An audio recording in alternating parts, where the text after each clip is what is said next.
तो आज मैं आपको एक अनोखी रहस्यमय कहानी सुनाऊंगा। अगर आप चैनल पर नए हैं तो अभी सब्सक्राइब कर ले तथा कहानी पूरा देखें। अंत में एक अनोखा रहस्य छुपा है। धन्यवाद। तो सुनिए।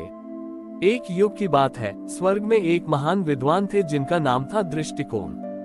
दृष्टिकोण अपनी तर्क शक्ति के लिए प्रसिद्ध थे।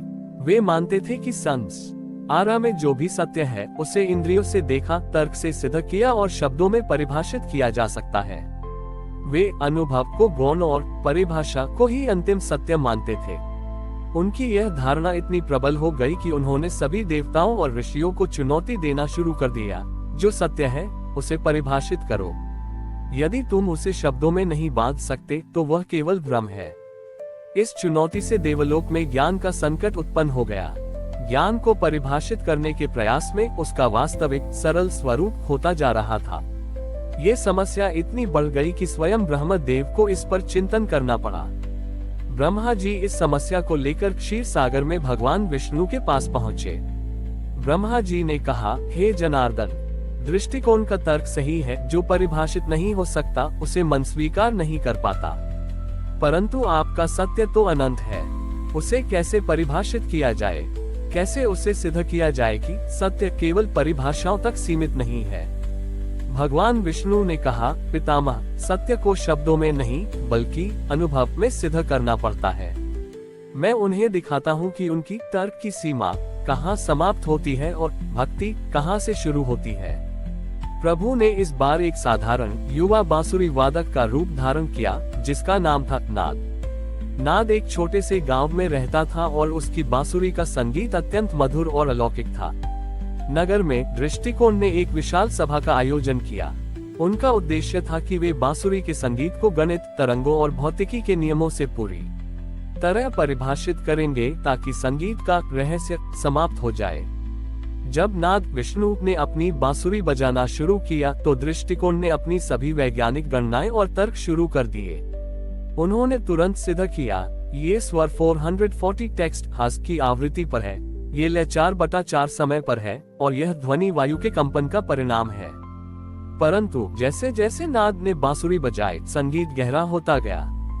वह इतना मधुर, इतना प्रेमपूर्ण हो गया कि सभा में मौजूद सभी लोगों की आंखों से आनंद के आंसू बहने लगे। कुछ लोगों को अपने पिछले जन्म की यादें आई, कुछ को भविष्य की आशा मिली और कुछ को केवल एक परम शांति का अनुभव हुआ। संगीत समाप्त हुआ।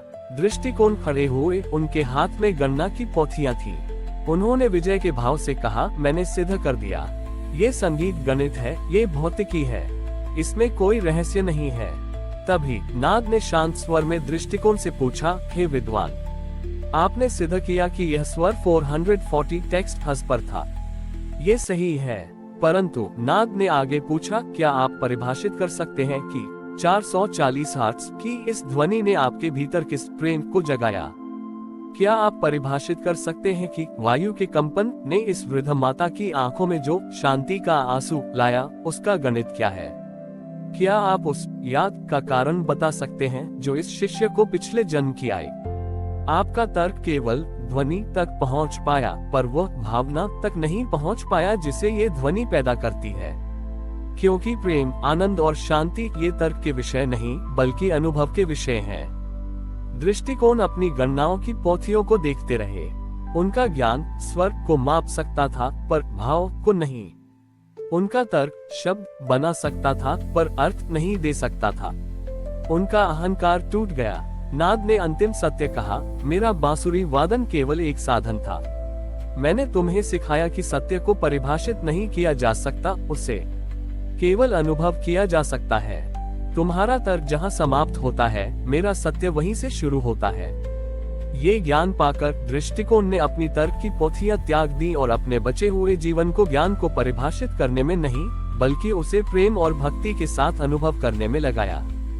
जब बांसुरी वादक नाद भगवान विष्णु ने तर्क के धनी विद्वान दृष्टिकोण को ये सिद्ध कर दिया कि सत्य को शब्दों में बांधा नहीं जा सकता बल्कि उसे केवल अनुभव किया जा सकता है, तो दृष्टिकोण का अहंकार चूर चूर हो गया।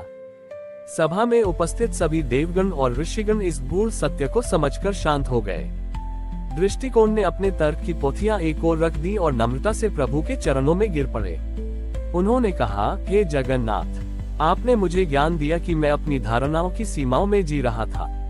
मेरा ज्ञान केवल ध्वनि तक पहुंच पाया, नाद तक नहीं। अब मैं अपने ज्ञान को कैसे शुद्ध करूं? कैसे अपनी इंद्रियों और तर्कों की सीमा से परे जाकर उस अनंत सत्य का अनुभव करूं, जिसे शब्दों में नहीं बांधा जा सकता? भगवान विष्णु ने खड़े होकर दृष्टिकोण को उठाया। प्रभु ने कहा, तुम्हारा प्रश्न ही तुम्हारा उत्तर है, दृष्टिकोण। तुमने सत्य को परिभाषित करने की कोशिश की, जबकि उसे केवल समर्पित किया जा सकता है। जो सत्य शब्दों में नहीं समा सकता, वह केवल हृदय में समा सकता है। विष्णु जी ने आगे समझाया, तुम्हारी इंद्रियां और तर्क केवल बाहरी आवृत्ति को माप सकते हैं। प्रेम, आनंद और शांति ये तुम्हारी आंतरिक आवृत्ति है। जब तुम किसी वस्तु को तटस्थ भाव से मापते हो तो तुम केवल उसकी बाहरी संरचना जान पाते हो, लेकिन जब तुम किसी वस्तु को प्रेम के भाव से देखते हो तो तुम उसकी आत्मा को जान लेते हो। प्रभु ने अंतिम आदेश दिया, जाओ और अपनी बांसुरी बनाओ। दृष्टिकोण ने आश्चर्य से पूछा, परंतु प्रभु, मैं तो बांसुरी बनाना नहीं जानता। उद्धरण चिन्ह। विष्णु जी ने मुस्कुराते हुए कहा, तुमने ज्ञान को सिद्ध करने का प्रयास किया, अब तुम ज्ञान को सृजित करने का प्रयास करो। तुम अपनी बांसुरी को किसी गणित या तर्क से मत बनाना। तुम इसे केवल उस प्रेम और आनंद की भावना से बनाना जो तुमने मेरे संगीत से अनुभव किया। तुम इसे केवल भक्ति के भाव से बनाना। दृष्टिकोण ने प्रभु के आदेश का पालन किया। उन्होंने अपनी सारी तर्क शक्ति को त्याग दिया और केवल शुद्ध एकाग्र हृदय से बांसुरी बनाने में लग गए।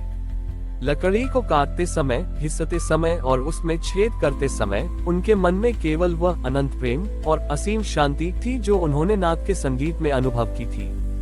जब बांसुरी बनकर तैयार हुई तो वह दिखने में साधारण थी, पर उसमें प्रेम और समर्पण की आत्मा थी। दृष्टिकोण ने उसे उठाकर बजाया। बांसुरी से जो ध्वनि निकली वह किसी गणित या तर्क का परिणाम नहीं थी। वह ध्वनि इतनी शुद्ध, इतनी शांत और इतनी आनंदमय थी कि वहां मौजूद हर व्यक्ति ने महसूस किया कि वह बांसुरी नहीं, बल्कि स्वयं उनका हृदय बोल रहा है।